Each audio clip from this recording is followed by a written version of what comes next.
मुफ्ती साहब यहाँ देखिए बोलिएगा।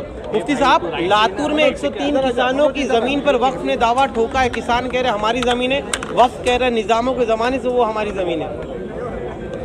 अपनी बात यह है, अगर शेतकरी लोग, किसान लोग इस बात का दावा करते हैं कि भाई ये जगह हमारी है, उनके पास सबूत पेपर वगैरह हैं, तो वक्फ बोर्ड ऐसे 100 नोटिस जारी करे, उससे क्या फ़र्क पड़ता है। लेकिन अगर वो जगह वक्फ की है और शेतकरी लोग वहाँ खेती करते आ रहे हैं, तो वक्फ बोर्ड को इस बात का अधिकार है कि वो अपनी ज़मीन उनसे वापस लेने के लिए नोटिस देवे। इसमें कौन सी बुरी बात है। एक ज़माने से लातूर जो है निज़ामों के शासन में रहा है, कई दशकों तक या सदियों तक। आपको लग रहा है कि वक्फ जो है बिना जांच पड़ताल के तो किसी को नोटिस भेज नहीं सकते, तो वक्फ का हुकूक है? मेरा यही कहना है कि अगर वक्फ बोर्ड ने नोटिस जारी की है तो ये काम ट्रिब्यूनल कोर्ट का है, वो देखे किसके पास मालिकाना पेपर है। अगर वक्फ बोर्ड में वो जगह रजिस्टर है और वक्फ की जगह है, तो आज नहीं तो कल शेतकरी लोगों को वो जगह वापस देनी होगी। और अगर वो खेती की जगह शेतकरी लोगों की मिल्कियत है, तो वो अपनी मिल्कियत के पेपर दे दें। और ऐसा 100 नोटिस भी अगर जो है वक्फ बोर्ड देता हो तो शेतकरी लोगों को कोई फ़र्क नहीं पड़ेगा। सर, नियम कानून क्या कहता है ये बताइए। क्या वक्फ के पास नियम कानून ये है कि जिसके पास पेपर होंगे वो इस ज़मीन का मालिक होगा, वो इसका अधिकार रखता है कि उसको उसकी जगह मिल जाए, ये नियम है।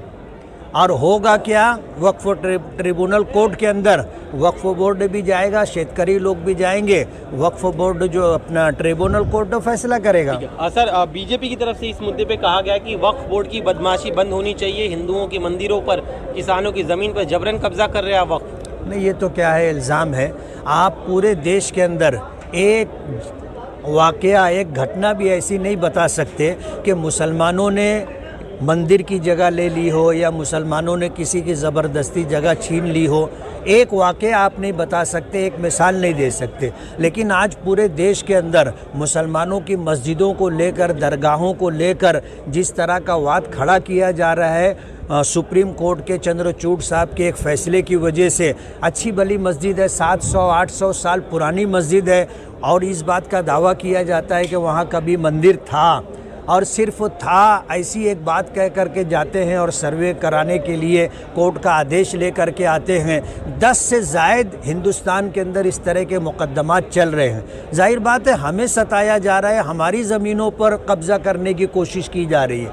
आज मुसलमानों ने किसी की एक इंच जगह ली हो तो वो बतावे, सिर्फ बोल देने से या सरकार के कह देने से वो सच तो नहीं हो जाता। बिल्कुल। एक इसके अलावा सर, ईवीएम घोटाले का मुद्दा आप भी लगातार उठाते आ रहे हैं। महाविकास आघाड़ी कई विधायकों ने कहा कि हम इस्तीफा देने के लिए तैयार है, लेकिन चुनाव आयोग बैलेट पर मतदान कराए। क्या मुफ्ती इस्माइल भी तैयार है इस्तीफा देने के लिए बैलेट पर चुनाव के लिए? मैं एक पार्टी से विधायक हूँ, पार्टी पॉलिसी जो रहेगी उसके मुताबिक मैं अमल करूँगा।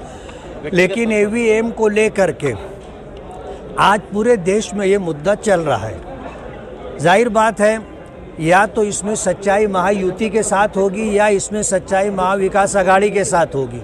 अगर महाविकास आघाड़ी इस तरह की बात कह रहा है कि ये ईवीएम का फैसला है, ये जो है फैसला पब्लिक का या पब्लिक का फैसला नहीं है, तो ये मैंने कल भी ये बात कही थी और आज भी ये बात मैं कह रहा हूँ कि जिन लोगों ने वोटिंग के लिए ईवीएम मशीन बनाई थी, आज उन लोगों ने ईवीएम मशीन छोड़ दी है और बैलेट पेपर के ऊपर इलेक्शन कर रहे हैं। तो भारत सरकार को या इलेक्शन कमीशन को इसमें क्या दिक्कत है?